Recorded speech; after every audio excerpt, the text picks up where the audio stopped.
Hello, Professor Noller.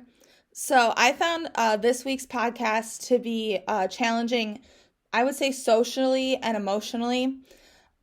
So they talked about the vaccine rollout, which I've noticed has been a common occurrence in every podcast we've listened to so far. It's always been a topic of discussion. And they talked about the Biden plan for making it more accessible and for broadening the categories on where and who the vaccine can be given and can be given by. And, they talked about, they're talking about, extending it to stadiums and churches and places you might not think to go get a vaccine, but places that would be more easier for people and more wider for socially distancing to get these vaccines. But they did say that it needs approval. And then something kind of emotional they talked about, they brought up a story of a 90-year-old woman with cancer in New York, and they were trying so hard to get her the vaccine, and she had to wait weeks and doctor's appointments and all this stuff, and it makes it really sad, especially for someone who, I don't need the vaccine right now. I want it, but I don't need it. I'm not one of the more at-risk populations, but thinking about people who do need it, who are having to go through all this work and struggle to get it, especially if they're older and they can't do the appointments on behalf of themselves. They have to have someone helping them because they get confused. It's really sad to think about, how many people really need it and it's necessary and they just can't get it. Another thing it's kind of emotional, it's confusing to me is because they also mention, the more people that get vaccinated, the more normalcy we can have. And I know there's still a little bit of vaccine hesitancy, even though the vaccine is running out. But, people don't understand that if you get this vaccine, not saying that you're not going to have to wear a mask ever again, you're not going to have to socially distance, but is a stepping stone to getting us back to that kind of society.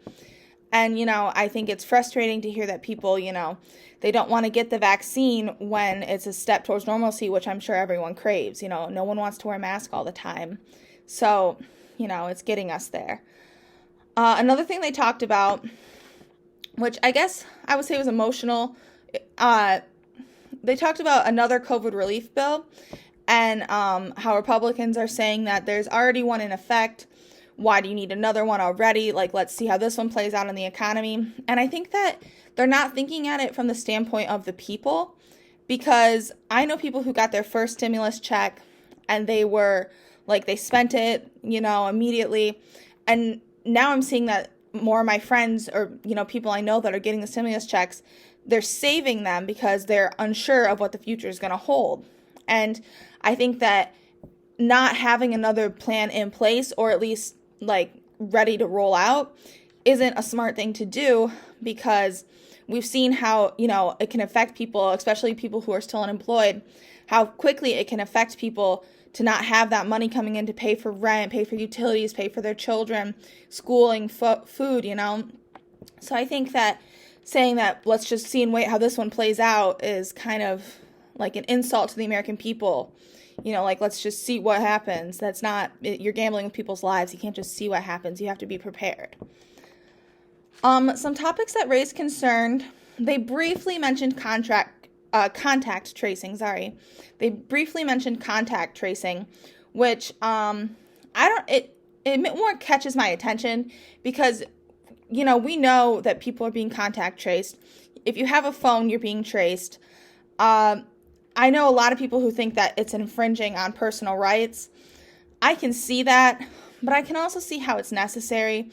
And they didn't really talk about it, but they kind of explained, you have to be able to see where people are and, who they're in contact with to possibly save lives.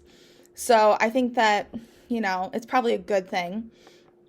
They also talked about workplace rules and enforcement of social distancing and mask wearing and, OSHA certifications and stuff like that.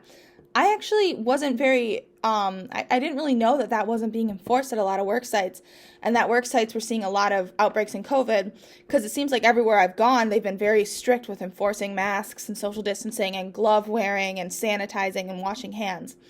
So that was kind of concerning to me. And then,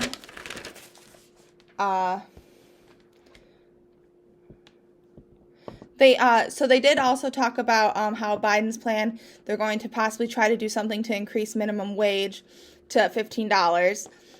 This doesn't conflict with any beliefs of mine. I think it's necessary because right now frontline workers, they've kind of been getting, not the they've been put in a worse situation than some people who are on unemployment. They're still making minimum wage. They're being forced to work in possibly conditions where they feel uncomfortable or they feel unsafe. $15 minimum wage, I think, would overall be very beneficial because you have to keep in mind inflation. And, a minimum wage in Michigan is I believe it's $9.50 something. And really, when you look at what that can afford, it doesn't really help people, especially people who are lower education and, possibly live on minimum wage their entire lives. So they kind of provided some evidence towards, it being kind of a necessary change, kind of where our minimum wage needs to be headed. And then I did have a few questions, and these are all new questions that I didn't have before watching the podcast. They talked about Medicaid work requirements. I wasn't really sure what those were because they never really went into detail on what those are. They also talked about the filibuster removal. And I know the filibuster is when, members of Congress or Senate have the right to talk until the meeting's adjourned, so it is pushed to a later date. I know that's kind of an archaic kind of thing, but I don't really understand why they're pushing to have it removed so much. The only thing I could see is it's a waste of taxpayer money to have people just talking to try to get a point off the table till the next discussion. They also talked about a cyber attack on government servers, which I did not know had happened. They didn't mention a date, so I would like to know when that was, so I'm probably going to research that. And I want to know what the attack was aimed to find, what they were trying to look for. And then they also talked about the Mexico City policy, which I never heard of. I know it's about abortion, but other than that, they really didn't go in too much depth about what it actually is. So I will do some research on that.